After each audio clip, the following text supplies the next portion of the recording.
Bismillahirrahmanirrahim. Assalamualaikum warahmatullahi wabarakatuh. Bertemu kembali dengan saya Bu Dwi di pembelajaran fisika. Nah, untuk video kali ini saya akan membahas tentang gelombang mekanik ya. Nah, sebelum masuk materi, mungkin teman-teman sudah pernah melihat bahwa pada saat kita melempar batu ke dalam air, maka di dalam air tersebut akan timbul pola-pola gelombang permukaan air seperti yang ada pada gambar seperti ini. Nah, sebenarnya apa sih gelombang itu? Oke, mari kita langsung lanjut ke materi, yaitu tentang gelombang mekanik. Bismillahirrahmanirrahim. Pada kesempatan kali ini kita akan belajar tentang gelombang mekanik ya. Oke, untuk kompetensi dasar yang akan kita capai di sini yaitu menganalisis karakteristik gelombang mekanik.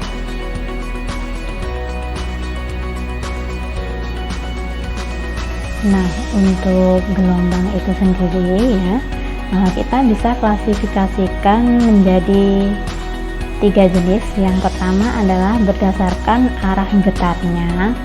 Gelombang itu dibagi menjadi 2, ya. Yang pertama adalah gelombang transversal dan yang kedua adalah gelombang longitudinal.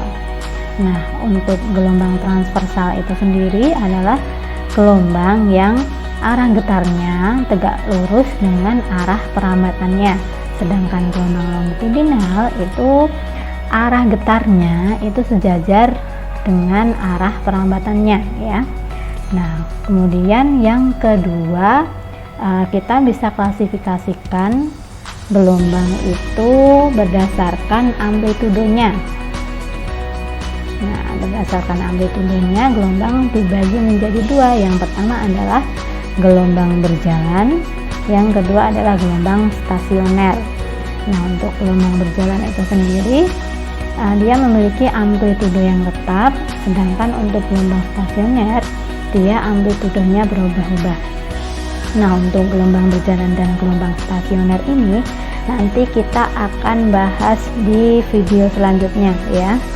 Nah, untuk video kali ini kita akan membahas gelombang berdasarkan medium perambatannya ya, dimana berdasarkan mediumnya gelombang itu dibagi menjadi 2. Yang pertama adalah gelombang elektromagnetik, dimana di gelombang elektromagnetik sini gelombang tidak memerlukan medium, contohnya adalah gelombang cahaya dan gelombang radio. Kemudian yang kedua adalah gelombang mekanik. Nah, di sini nih kita akan bahas tentang gelombang mekanik. Contohnya ada gelombang tali dan gelombang permukaan air ya. Kemudian ada juga gelombang bumi dan gelombang selingki ya. Nah, dari kedua gelombang ini, gelombang elektromagnetik dan gelombang mekanik ini, untuk gelombang elektromagnetik kita akan bahas setelah gelombang berjalan. Nah, ini beda bab, ada satu bab tersendiri ya. Nanti yang dibahas adalah gelombang cahaya. Nah, kita langsung masuk ke gelombang mekanik. Nah, untuk karakteristik dari gelombang mekanik itu sendiri, kita bisa analisis berdasarkan gambar dari suatu gelombang mekanik. Di sini ada gelombang transversal ya, dimana di sumbu Y di sini ada amplitudo, kemudian di sumbu X di sini ada waktu ya. Nah, kemudian kita analisis. Nah, kalau misalnya kita lihat di sini karakteristik dari gelombang mekanik. Nah, yang pertama kita akan bahas tentang amplitudo ya. Nah, untuk amplitudo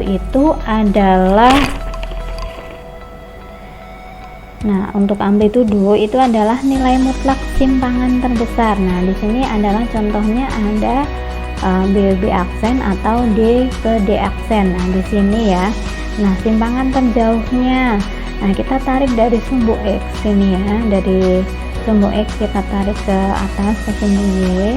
Di sini ada di puncak bukit. Nah, di sini adalah B dan B aksen, ini adalah amplitudo. Kemudian jika kita tarik dari sumbu X ke arah sumbu Y negatif, di sini juga ada, yaitu dari D ke D aksen, ini juga merupakan amplitudo ya.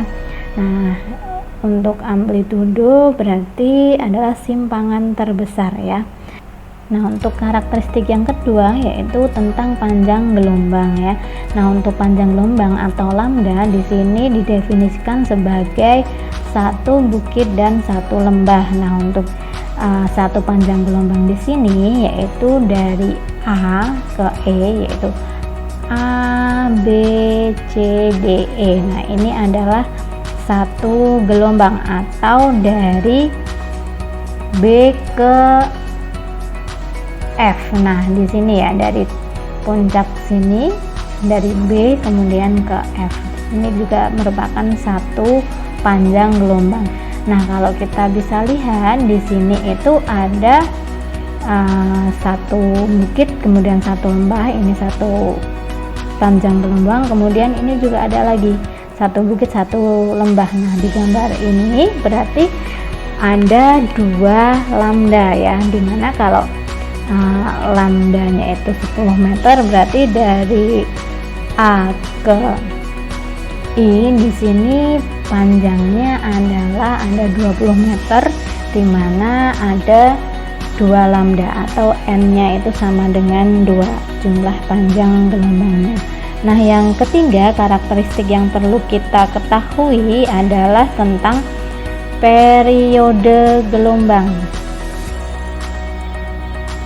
Nah, untuk periode ini satuannya second ya, menunjukkan waktu, yaitu waktu yang diperlukan untuk menempuh satu panjang gelombang ya. Nah, jadi kalau di sini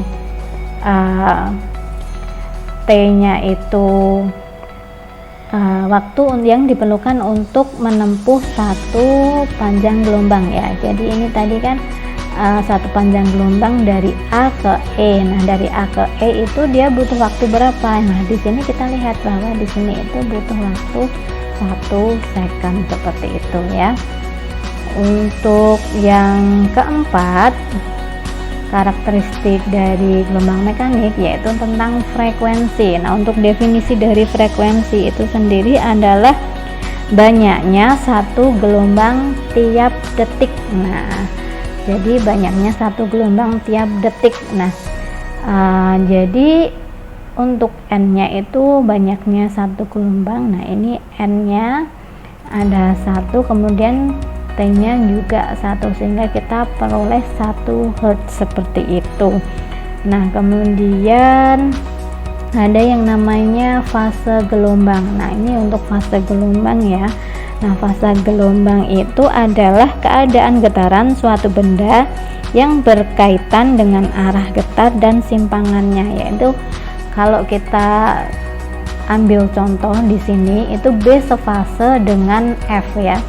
Jadi B itu sepase dengan F. Kemudian ada juga D itu sepase dengan H.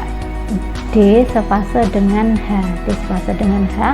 Nah, kemudian ada juga A itu sepase dengan E. Kemudian C itu sepase dengan G, seperti itu contohnya. Nah, untuk karakteristik gelombang yang terakhir yaitu ada cepat rambat gelombang ya, yaitu V sama dengan lambda kali F ya. Jadi ini merupakan kecepatan perambatan suatu gelombang, yaitu lambda kali F ya, panjang gelombang dikalikan frekuensi, satuannya meter per second, seperti itu. Ini merupakan karakteristik dari gelombang mekanik yang nantinya akan kita lanjutkan ke gelombang-gelombang yang selanjutnya ya. Nah, untuk contoh soal ya, pada permukaan sebuah danau terdapat 2 buah gabus yang terpisah satu dengan yang lainnya sejauh 60 cm. Keduanya naik turun bersama permukaan air dengan frekuensi 2 getaran per second. Jika salah satu gabus berada di puncak bukit gelombang, sedangkan di antara kedua gabus tersebut terdapat satu bukit gelombang, tentukan cepat lambat gelombang pada permukaan danau. Nah, mari kita analisis bersama-sama. Jadi dua gabus tersebut terpisah berada pada 2 getaran per sekon ya, berarti dia ada 2 panjang gelombang ya di sini karena 2 getaran per sekon frekuensinya. Nah, kemudian gabus A dan gabus B itu, yang pertama gabus A itu berada di puncak gelombang dan gabus B itu terpisah satu bukit gelombang seperti ini ya. Nah, sehingga kita bisa tentukan untuk jaraknya ini sejauh 60 cm ya. Nah, jaraknya itu jauh 60 cm. Nah, jadi dari A ke B ini kalau kita hitung itu ada 1,5 panjang gelombang ya, karena dari A kemudian dari puncak A sini kemudian sampai sini itu 1 panjang gelombang, maka ini sampai ke B itu berarti setengah, sehingga panjang AB itu sama dengan 3/2 lambda. Nah, dari sini kita peroleh bahwa lambda itu 40 cm seperti itu ya. Nah, dari sini kita bisa mencari kecepatan lambat gelombang ya, dimana rumus V-nya tadi seperti yang ada di depan tadi, V adalah lambda kali F, sehingga kita peroleh 40 kali 2 Hz, maka diperoleh 8. Nah, sehingga ini hasilnya adalah 80 cm per sekon ya. Nah, kecepatannya adalah 80 cm per sekon. Terima kasih atas perhatiannya. Semoga apa yang saya sampaikan bermanfaat. Wassalamualaikum warahmatullahi wabarakatuh.